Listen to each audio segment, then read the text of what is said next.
বাবা, আর কত কাজ করবে? এবার তো ঘরে চলো। দাঁড়া মা, আর একটু কাজ বাকি আছে, প্রায় হয়ে এসেছে। না, আমি তোমাকে নিয়েই যাব। সেই সকাল থেকে কাজ করছো তুমি। কাজ তো করতেই হবে রে মা, না আমরা এত গরিব কেন বাবা?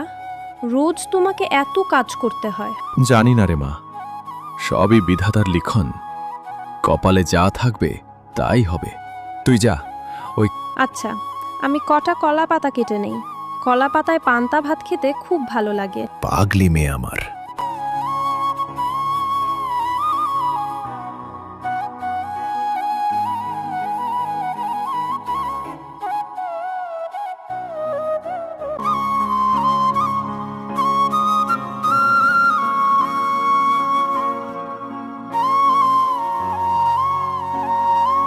যা, মেয়েটা তো ঘুমিয়েই পড়েছে।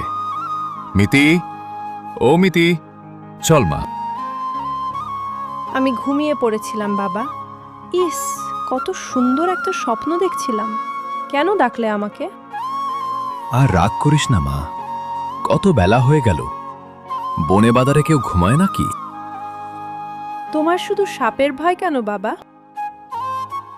ভয় পাই, তুই জানিস না? মাকে সাপে কাটলো, তুমি তো মাকে বাঁচাতেই পারলে না। কেউ পারল না মা, বড় ভুল হয়েছিল।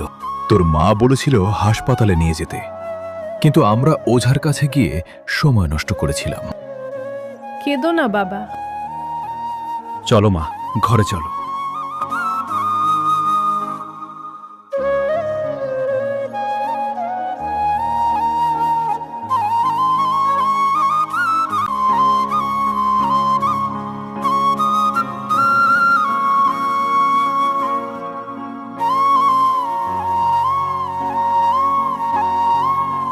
তুই যা, হাত পা ধুয়ে ঘরে যা, আমি সবজিগুলো ধুয়ে রাখি। বেগুনগুলো কত বড় বড় হয়েছে। মা বেগুন পোড়া খেতে খুব ভালোবাসতো, তাই না বাবা?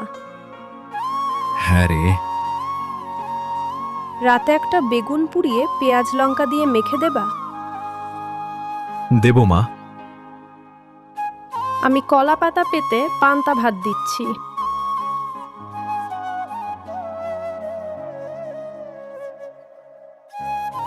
গরিবের এই রাজভোজ কলা পাতায় খেতে খুব ভালো লাগে, তাই না বাবা? হ্যাঁ রে। আজ কলা বাগানে ঘুমিয়ে পড়েছিলাম না, তখন স্বপ্নে মা এসেছিল। তাই নাকি? আমার মাথায় হাত বুলিয়ে দিচ্ছিল। সাবধানে থাকিস মা।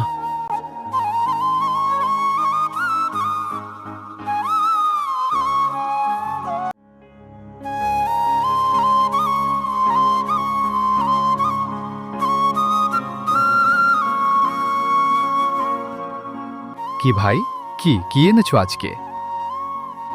নিন না দাদা, বেগুন, ঝিঙে, কুমড়ো, পেঁপে সবই আছে। দাও সব অল্প করে। তোমার মেয়ে? হ্যাঁ, একটি মেয়ে, আমার নয়নের মণি। মা নেই? না, সাপে কামড়েছিল, বাঁচাতে পারিনি। ইস, কি দুঃখের কথা। এই 100 টাকাটা ধরো, মেয়েটাকে একটু মিষ্টি কিনে খাইও। না না দাদা, আমি পরিশ্রম করে আমার মেয়েকে বড় করছি, দানের টাকা নিতে পারবো না।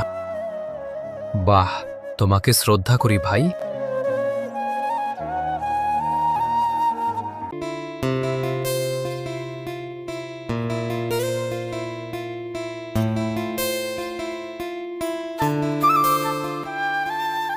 এই দেখ মিতি, এসে গিয়েছি। আমি কখন থেকে তোমার জন্য দাঁড়িয়ে আছি। দেখ তোর জন্য কি এনেছি। কি এনেছো বাবা? গরম গরম জিলিপি। মাও তো কত ভালো খেত জিলিপি। হ্যাঁ রে। মা এখন কি করছে বাবা? ওই আকাশের দিকে তাকিয়ে দেখো, তোর মা একটা তারা হয়ে আমাদের দেখছে। আমি জানি মা আমাকে জিলিপি খেতে দেখে খুশি হবে।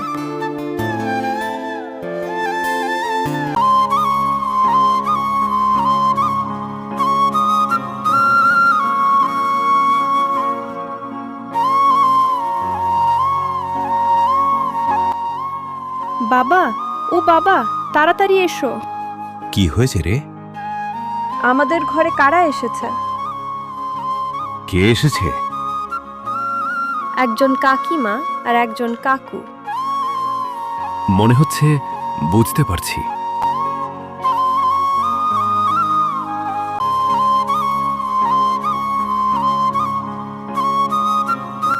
ঠিকানা জিজ্ঞেস করে চলে এলাম।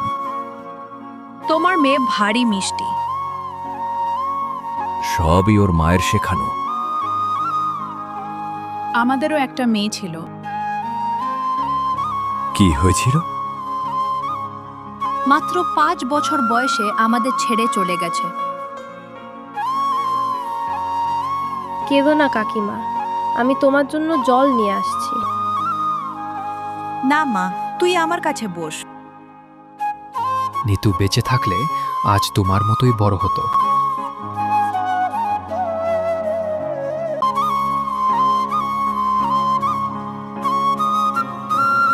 একটা কথা বলি ভাই,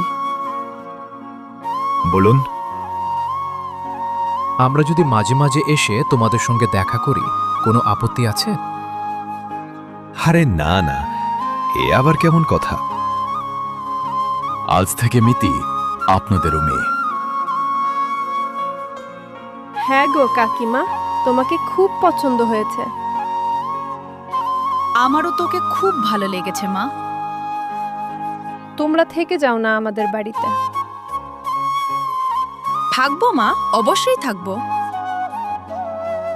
একদিন কিন্তু মিতিকে আমাদের বাড়ি নিয়ে যাব। নিজের হাতে রান্না করে খাওয়াবো। সত্যি? হ্যাঁ মা, সত্যি। ভগবান আজ আমাদের জীবনে আবার নতুন সম্পর্ককে পাঠিয়েছেন।